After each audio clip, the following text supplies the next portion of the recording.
have meetings, and then we have a secret sport activity that no one really knows what it is yet, and it has something to do with mental preparation. So there will be our mental coach Jörg with us. So I think it'll be really fun. We had a lot of talks about Japan, so I can't really share anything with you. But no, interesting things. We have to paddle to the other side of the lake. We're by pairs, so I'm with Matteo, which is good because it's a race and he's a windsurfer, so I think he'll make us win. So yeah, we'll see you on the other side, I guess.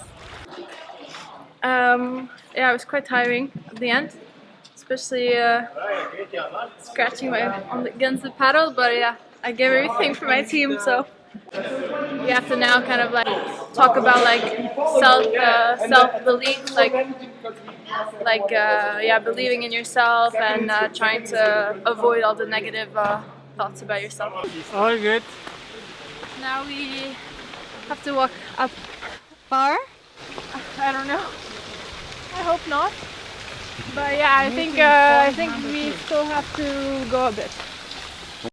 For both banks, this is a bank, this is a bank. And then you go there. Did you do the same again? Yeah, twice, so you have to. One. No, because now again 2 and 1. We have to identify some of the thoughts we had during the paddle crossing with Matteo. So, yeah. We will pass the others. That was during the task, like when we were third or second. Yeah, wanted to beat Niels, huh? Yeah. I think we're all pretty hungry and thirsty, so now we're gonna have a nice barbecue.